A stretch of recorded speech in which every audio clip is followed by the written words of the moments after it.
Hello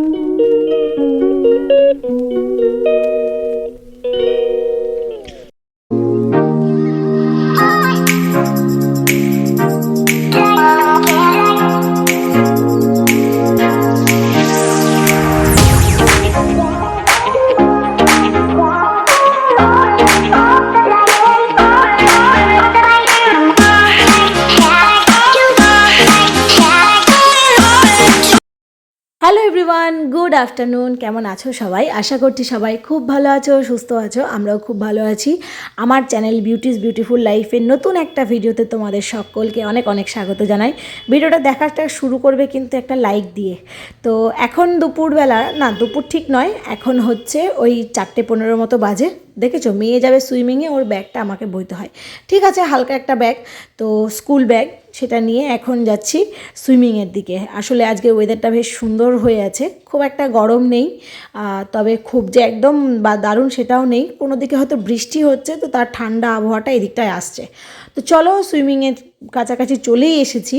আসলে expo শুরু হয়েছে, তো সেই কারণে ওই দিকটা দিয়ে না গেট দিয়ে ঢুকতে পারছি না। তো এই দিকে পার্কিংয়ে আরেকটা স্টেডিয়াম আছে, সেই স্টেডিয়ামের পার্কিংয়ে স্কুটিটা রেখে এই ভেতর দিকটা দিয়ে একদম সুইমিংয়ের সামনে, মানে সুইমিং যে পুলটা আছে, পুলের ব্যাক সাইডটা দিয়ে ঢুকতে হচ্ছে। এখন যতদিন এক্সপো চলবে এরকমই হবে। এরপরে এখানে এসে মেয়ে কস্টিউমটা চেঞ্জ করে নিয়েছে। কস্টিউম চেঞ্জ করার পর প্রথমে একটু গাটা ভিজিয়ে নিতে হয়, গা মাথা সব ভালো করে ভিজিয়ে নিয়ে তারপরে পুলে নামতে হয়। তো চলো, ও এখানে ওর গাটা ভালো করে ভিজিয়ে নিচ্ছে, এইবারে যাবে পুলে। তো ইদানিং বেশ ভালোই ইমপ্রুভ করছে দেখছি। এখন নিজে থেকে প্রথম প্রথম একদিন দুদিন তো একটু কান্নাকাটি করতো, এখন আর কিছুই করে না, খুব হাসি খুশিভাবে আসে। এই যে একা একা নেমেও যায়, 4টে স্টেপ আছে, 4টে স্টেপ কাউন্ট করে তারপরে নেমে যায়। আর ওয়েদারটা একটু ঠান্ডা ঠান্ডা, তো বলছিল মা জলে নেমে না একটু একটু ঠান্ডা লাগছিল। আর আমি ওর মুখের সামনেটাতেই বসে থাকি, ওই যে ওখানে ও সুইমিং করে, আমি সামনেটায় বসে থাকি। এখানে আমাকে জিজ্ঞাসা করছিল কেমন হচ্ছে। তো চলো, ও সুইমিং করুক আর তোমরা একটু দেখে নাও।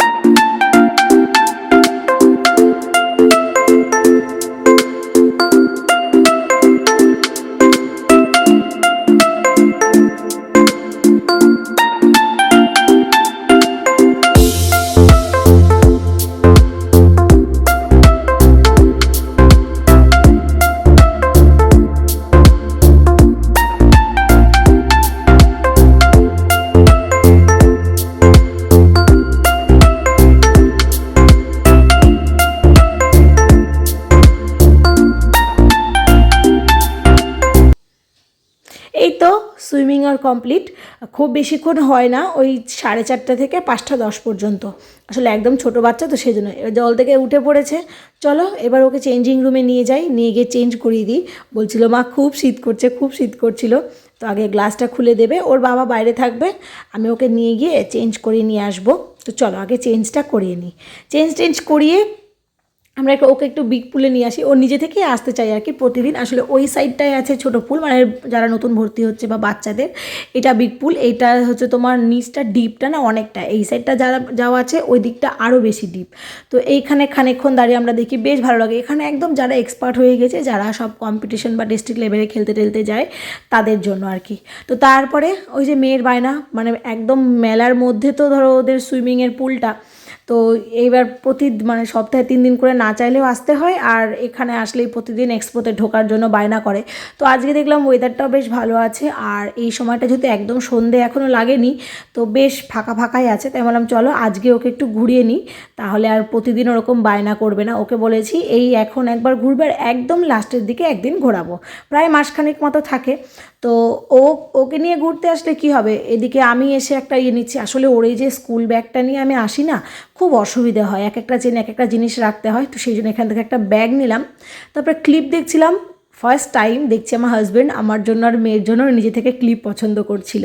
2-3টে ক্লিপও নিয়েছে। আর এই যে এই মেয়েটার জ্বালায় কোথাও মানে বিশেষ করে কোনো মেলায় আজকাল গিয়ে, মানে কি বলবো, শান্তি থাকে না, মাথা খারাপ করে দেয়। মেলায় ঢুকেছে মানে আগে ওকে নাগরদোলায় চাপতে হবে, একটুও শান্তি নেই মেলা টেলায় এখন এসে আর ওর জ্বালায়। তো চলো আগে যাই। এই দিকটা আর কী দেখবো, মানে আমার না সত্যি কথা বলতে মেলা ভালো লাগে না। এখনকার মেলাতে না ওই বাসনপত্রের দোকানের থেকে ওঠে চুড়িমালার দোকান হয়ে গেছে, শুধু ওই ক্লিপ চুড়িমালার। বিশেষ করে এক্সপো মেলায় জিনিসপত্রের যা দাম হয়, মাথা খারাপ করা দাম হয়। তোমার মানে কী বলবো, 3 গুণ বেশি দাম রাখে। ঠিক আছে, ওরাও একটা প্রফিট রাখে, সেটা আমরাও বুঝি। আমি তো এমনিতেও কোনো দিন কোনো জায়গায় খুব বার্গেনিং সেভাবে করি না। তবুও ওই যে ক্লিপগুলো, এক একটা ক্লিপ নাকি 40 টাকা করে দাম, ভাবা যায়? তো এই রকম আর লেভেলের আর কি ওরা দাম চাপিয়ে রাখে। তো সেই জন্য মানে আমার সত্যি কথা বলতে ভালোও লাগে না।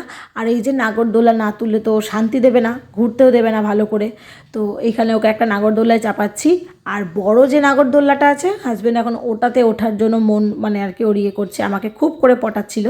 তো এদিকে এই যে আমরা দুজন আছি, একটু আমাদেরকেও দেখিয়ে নিলাম। আর হাতের ওই প্যাকেটটায় ওই ব্যাগটা আছে, আর 2-3টে ক্লিপ নিয়েছি। বাড়ি গিয়ে তোমাদেরকে সবটা দেখাবো চলো। তো ওর তো নাগরদোল্লা ঘোরা হয়ে গেছে। তারপর আমি বললাম, বাবু আর ঘুরতে হবে না, দুপুরেও ঘুমাসনি, চল বাড়ি যাই।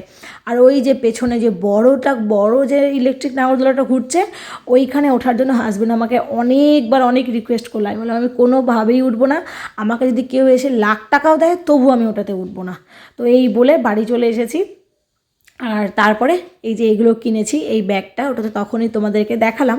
এই ব্যাগটা কিনেছি, ব্যাগটা অনেকটা বড়, বেশ অনেক কাজেই আসবে, বা একদিনের জন্য কোথাও গেলে বা এক বেলার জন্য কিন্তু গেলেও কিন্তু সুন্দর কাজে আসবে। আর এখানে এই যে এই ক্লিপগুলো নিয়েছে, একটা এইটা, আর একটা নিয়েছি এরকম হালকা হলুদ রঙের, আর একটা এই হচ্ছে তোমার এই ফার দেওয়াগুলো। এই ক্লিপগুলো না এখন খুব উঠেছে দেখছি, প্রত্যেকেই ব্যবহার করছে। তো এই একটা 3টে অবশ্য হাজব্যান্ডের চয়েসে ওই আর কি কিনেছে পছন্দ করে। তো যাই হোক, তারপরে তো ফ্রেশ হয়ে নিয়েছি। হওয়ার পরে মেয়ে দেখো এখানে এসে শুয়ে পড়েছে। আসলে আজকে সকালে স্কুল ছিল, এবার তারপরে আজকে না দুপুরে ঘুমানোর টাইমটা পাইনি আজকে, খুব বেশি ওই 10-15 মিনিট মতো ঘুমিয়েছিল। তো সেই কারণে ভীষণ টায়ার্ড, আর ওর গলাটাও নাকি মানে হালকা হালকা ব্যথা করছে বলছে। তো সেই কারণেই তাই বললাম তাহলে দুধটা খেয়ে নি, একটু ঘুমা, তারপরে রাতের যখন খাবার দাবার হবে তখন উঠে আবার খেয়ে নিস। আজকে আর পড়তে টড়তে বসাইনি। তো তারপরে ওকে আমি না এখানে জিজ্ঞেস করছিলাম যে তোমার কি হয়েছে, বলছে শরীর খারাপ। আমি যে কী শরীর খারাপ হয়েছে? তো বলছে আমার গলাটা একটু ব্যথা করছে। অসুবিধা নেই, বাড়ি এসেই আগে ওরা বাবা মেয়ে গেছিলো ডাক্তারের কাছে, ওষুধ নিয়ে এসছে হালকা গলা ব্যথার। তো সুইমিংয়ের প্রথম এই সিমটমগুলো নাকি থাকে হালকা, মানে যাদের ঠান্ডার ধার থাকে আর কি, একটু চোখ ফুলে যাওয়া বা একটু গলা ব্যথা, এই জিনিসগুলো তো হবেই যেহেতু জলে নামছে হুট করে। তো ও তো ঘুমিয়ে পড়েছে। আর যারা আগের দিনের ভিডিওটা দেখেছো তারা জানো যে দুপুরবেলা আজকে লাঞ্চে হয়েছিল চিলি চিকেন। তো সেখান থেকেই কিছু চিকেন যে ম্যারিনেট করেছিলাম আর কি, চিকেন পাকোড়াগুলো, সেগুলো কিছুটা রেখে দিয়েছিলাম সন্ধেবেলা খাওয়ার জন্য। এমনিতেও আমার মনে হয় আমার মতো অনেকেরই সন্ধে লাগলেই কিছু খুচকাচ খেতে ইচ্ছে করে। তো সেই জন্যই আর কি ইচ্ছে করে রেখে দিয়েছিলাম কয়েকটা, যাতে সন্ধেবেলাটা আজকে খাওয়া হয়। এমনিতেও তো ধরো এখন ওই 7:45 মতো বাজে, কিছুক্ষণ পর ডিনার করতে হবে। অল্প কয়েকটাই রেখেছিলাম, তো সেগুলো এখন ভেজে নিচ্ছি। আর মেয়ে তো ঘুমাচ্ছে, ওরগুলো তুলে রাখবো। আর এখানে এই যে একদম লাল লাল করে ভেজে নিচ্ছি, কিছুই না, ওই চিলি চিকেনের জন্য তো কোটিংটা একটু পাতলা করতে হয়। আর এইখানে যখন করছিলাম তখন আর একটু কর্নফ্লাওয়ার মিশিয়ে আরেকবার ভালো করে মেখে নিয়েছি। আর এই যে গরম গরম চিকেন পাকোড়া একদম রেডি। 1 কাপ চা আগেই খাওয়া হয়ে গেছে, এখন এটা আমি আর হাজব্যান্ড খাবো। আর খেতে খেতে একটু আর কি টুকটাক যেগুলো গল্প বা আলোচনা থাকে সেগুলো করব। তারপরে হাজব্যান্ডের হিসেব করছিল, আমি আমার কিছু টুকটাক কাজ বাকি ছিল সেগুলো করে নিচ্ছিলাম। এখন রাত্রি প্রায় 9:45 মতো বাজে, ভেজে নিচ্ছি রুটি। আর ডিনারে রুটিই হবে, আর একটুখানি ভাত ছিল, তো আজকে আর কারোরই আর ভাত খেতে ইচ্ছে করছে না, তো ভাতটা ফ্রিজে রেখে দিয়েছি।